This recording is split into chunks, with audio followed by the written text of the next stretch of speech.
já vão sair com essa formação, com esse olhar diferenciado, mas muita coisa precisa se fazer. É fato que toda mudança ela tem um período de adaptação, nada muda de uma hora para outra, né? Agora, mudanças podem ser aceleradas quando elas têm uma base de proposta de mudança que permita essa aceleração de uma forma consistente, né? E é disso que a gente está falando aqui. Queria entender um pouquinho mais com vocês essa questão do que já existia de política inclusiva, ou se não existia, e o que efetivamente muda a partir da nova lei, especialmente no campo da educação. Mas eu já preciso fazer a minha primeira paradinha aqui, tá bom? A gente faz um intervalo e volta já já, tá bom? Cabeça pra cima, cabeça pra cima. Hoje conversando com você sobre direitos dos autistas, as novas políticas, e a gente estava aqui falando, né, da questão das políticas inclusivas. Que tipos de políticas inclusivas já existiam para as pessoas com deficiência e como é que elas são alavancadas aí pela nova lei? Então, a gente vê essa questão da lei, ela já tem um parâmetro já existente há um tempo de basicamente 10 anos, né? Então, ela já existia a nível de educação. Então, a gente até teve um ponto que a gente debateu muito na última conferência do deficiente, que foi justamente a questão de introduzir essa lei. Por que ela não foi adiante? Porque ela ficou arquivada há tanto tempo, para que a gente pudesse dar andamento. Para que se tivesse sido feito esse andamento, essa preparação dos profissionais, para que eles pudessem atuar junto ao deficiente, hoje a gente não estaria tendo que acelerar as coisas e até mesmo fazer com que tivesse tanto essa dificuldade da inclusão, que a gente também tem a questão de diferenciar a inclusão de integração, né, na criança na educação especial. Então, hoje a gente está vendo as coisas caminharem, mas e a preparação que deveria ter sido começada há bastante tempo atrás e que agora tem que ser feito em questões de meses? Porque falou assim, agora muda-se a escola de educação especial, fica todo mundo na escola regular e generalizou todo mundo e o profissional mesmo não estava preparado para receber aquilo.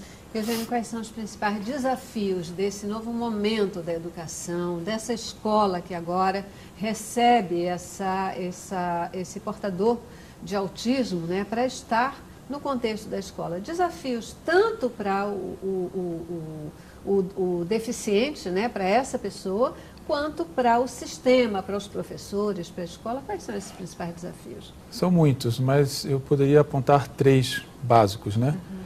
O primeiro é uma conscientização dos professores, não somente dos professores, mas dos educadores, né? Aí é o gestor, é o supervisor, é o secretário de educação, da questão da inclusão, que é uma necessidade da sociedade, é uma demanda social. A escola não pode se isentar disso. A segundo aspecto também, que é uma luta muito grande nossa, é a questão da formação do professor. Essa formação que já vem sendo criticada há muitos anos para lidar no ensino regular, com alunos típicos, né? Agora, com a questão da inclusão, essa formação passa a ser uma necessidade primordial. Então, o professor, geralmente, quando ele quer trabalhar na inclusão, ele que se forma. Ele que procura os cursos, as pós-graduações, mestrado, doutorado. Quer dizer, tem que haver uma implementação das políticas na formação do professor, com apoio à formação do professor, incentivo à formação do professor. E um terceiro aspecto também, que é um desafio, é a questão do espaço da escola, os materiais pedagógicos, né, o próprio ambiente da escola. Isso tudo também é um grande desafio para nós, educadores. Portanto, você elencou 3 itens. Uma coisa que é a vontade política, né? Vontade política do Estado, vontade política da escola, vontade política dos professores. Eu estou chamando de vontade política o desejo de fazer valer e fazer acontecer a inclusão. Depois, a questão da formação. Aí você disse que hoje o professor, para ele ganhar capacitação, é um movimento próprio dele. Ele é que tem que buscar. Não existe, por exemplo, ou existe um programa do Estado, um programa que diga assim, bom, vamos capacitar professores. E aí os professores, porque a escola quer receber esse público, ela diz, vamos capacitar nesses e nesses cursos. Isso existe uma formação, mas ela é fragmentada. Certo. Então, é de acordo com a demanda. Então, ela começa aqui, vai estourando aqui e ali, mas falta alguma coisa de maneira global, geral, que capacite o professor. E continuado. O currículo, né? E a questão também é o seguinte, a formação ela não se encerra num período, ela é contínua.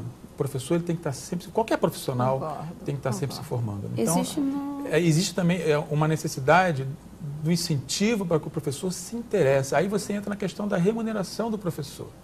Muitos estão largando a sala de aula porque ganham mais, se sustentam melhor em outros empregos, em outras funções, né? Então tem a questão do incentivo, da valorização financeira e social do professor. Existe uma formação hoje existente do Estado para ensino especial, que eles chamam de AEE, só que, na realidade, na prática, né, poucos municípios o utilizam, a formação continuada desses profissionais. E eu acho que não deveria ser pós-formação. Ele deveria estar junto na graduação do profissional. Porque quando ele está junto, você não tem a opção de não fazer. Você, mesmo que você não vá atuar. Porque isso eu também, eu acho que eu defendo isso. Não é todo profissional que está preparado para trabalhar com uma criança com necessidades especiais. Ele tem que querer. E como o Eugênio mesmo falou antes, tem que nascer do coração dele aquela vontade.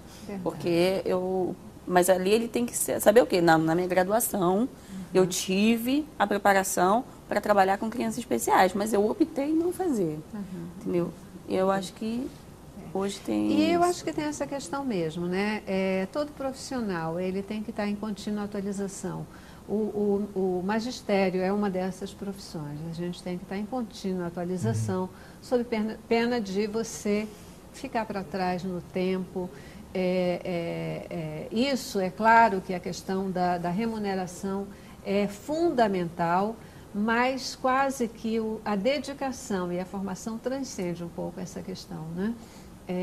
E um terceiro item que você colocou, e que eu ainda quero trabalhar um pouquinho sobre ele, é a questão de conteúdo, né? Há que se ter conteúdo para trabalhar essa educação. E você tem atuado nessa linha de conteúdo, né, Eugênio? Você escreve, você desenvolve conteúdo para esses profissionais. Como é isso? Fala um pouquinho dessa questão para a gente. Aí tem um ponto que é importante, que também vai na formação, né? Porque você, para desenvolver um conteúdo, ou trabalhar com uma criança, no caso aqui com autismo, tem que conhecer o autismo, tem que conhecer a criança. Tem que conhecer de pedagogia, como se ensina, como se aprende. E a partir desse seu conhecimento, o professor vai perceber as dicas que o aluno dá para ele. Eu sempre comparo isso com um músico. É uma pessoa que tem um ouvido treinado, exercitado por anos de estudo, é capaz de perceber detalhes insignificantes para nós, né, numa execução musical. O professor bem formado também é a mesma coisa. O aluno dá pistas para ele em sala de aula. E a partir dessas pistas, ele começa a desenvolver o trabalho dele pedagógico. É a partir da criança que se começa a se formar o trabalho pedagógico, né? Na relação professor e aluno, quem primeiro aprende é o professor. Com certeza, é uma brilhante colocação, mas é isso mesmo, o professor tem que aprender primeiro para poder viabilizar a aprendizagem do aluno, né? Ele tem que ter sensibilidade para identificar as oportunidades e ir embora, aproveitá-las. E é assim que a educação acontece, que ela efetivamente se desenvolve, né? Existe literatura e conteúdo específico colocado, disponibilizado nas escolas, para as famílias, para os professores, mais voltado para essa questão do desenvolvimento do autista? Olha, há diversos livros, não só do Eugênio, mas outros de vários autores, de várias editoras, alguns com preços acessíveis, outros nem tanto, mas também hoje a internet ela é um meio, uma ferramenta muito bacana de acessibilidade. Então, a Emanuele tem um blog, a Creative tem um blog, há diversos blogs que têm, assim, literaturas até traduzidas lá de fora, de mães que trazem alguma coisa, algum conteúdo lá de fora, traduzem, e aí é assim que a gente vai aprendendo, né, sobre alguma pesquisa que está tendo lá fora, que está uma lei que a gente precisa ter pesquisa científica, mas não há, e aí a gente tem um neurocientista, um cientista que está lá nos Estados Unidos, numa universidade, trabalhando a cura do autismo, fora do Brasil. E aí como é que a gente fica sabendo disso? Se ele não envia, são as mães que, geralmente as mães, que correm atrás, que buscam essas notícias e trazem para o nosso conhecimento. Né? E mesmo a própria literatura, mesmo de profissionais que acabam compartilhando, não só como Eugênio, mas outros profissionais que liberam na internet algum conteúdo no próprio site ou algum blog, que é a forma mais acessível de ter alguma notícia fora os livros. Hoje o MEC ele disponibiliza no site deles, são manuais de integração ao deficiente. Então eles são separados por deficiência. Então tem lá para o deficiente auditivo, aí tem do autista, tem do deficiente visual. O do autista, inclusive, né, que é a minha área, a gente disponibiliza, como as pessoas às vezes não conseguem o acesso. Como eu entro no site do MEC, como eu procuro, por não ter, assim, não ser muito intuitivo, né, a gente pega o link e coloca, disponibilizando na nossa página ou no meu próprio blog. E lá eles têm como preparar uma sala de aula, como o professor pode comportar os alunos ao redor dele. Não é uma coisa assim, não é mágica, mas ele dá tipo um passo a passo, que é claro, no dia a dia a gente vai vendo se aquilo vai ser adequado ou não. Mas como reduzir o barulhinho da sala para que a criança não tenha uma crise. Então tudo isso tem nesse manual, ele é o manual do autista, do MEC. É importante também o professor saber que não existe receita de bolo. Isso, não Tudo aí vai ser que entra a questão da formação, mesmo. ele vai ter que ter uma condição, uma capacidade de sempre se reinventar, de sempre procurar alternativas, né? No início ela falou, né, que não existe dois autistas iguais e não existe dois alunos iguais. Não existem dois seres humanos iguais. Deus, quando nos criou, Ele nos criou tão individuais, né, tão personalistas. Verdade. Então, efetivamente, esse é um cuidado que se precisa ter, é um carinho que a gente efetivamente precisa ter, né? Eugênio, eu tenho uma curiosidade, porque a gente já tem percebido que, via de regra, quem se dedica a esse campo, quer seja no cuidado com os autistas, quer seja em desenvolvimento de projetos, na educação, tem alguma história, algum envolvimento particular com pessoas autistas? Você tem? Na minha família, não. Eu conheci, foi uma criança autista que mudou a minha história na educação.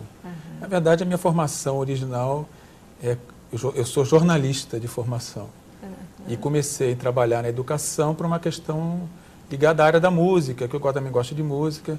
E daqui a pouco estava em sala de aula, daqui a pouco eu conheci uma criança com autismo. Aí me apaixonei pelo tema, me interessei muito, me preocupei com a situação da família, né? Nós temos que fazer alguma coisa por essas crianças, por esses familiares. Então, foi assim que começou a minha história. Legal, é porque é interessante, né? Porque, via de regra, a gente vê quem coloca o coração, quem vai à luta, quem procura estabelecer, né, novos movimentos, sempre tem uma história mais próxima. Então, fiquei curiosa a respeito de você. Queridos, eu já preciso fazer mais um intervalo, a gente vai dar uma paradinha. E no próximo bloco eu quero começar a gente trabalhando aqui e buscando esclarecer para o nosso telespectador quais são os novos direitos dos autistas a partir dessa nova lei. Afinal de contas, o que é que muda? Quais são esses direitos que a lei vem dizer agora? Use, é seu direito. Você tem acesso e tem direito a isso. Tá legal? Intervalo. Cabeça pra cima, cabeça pra cima.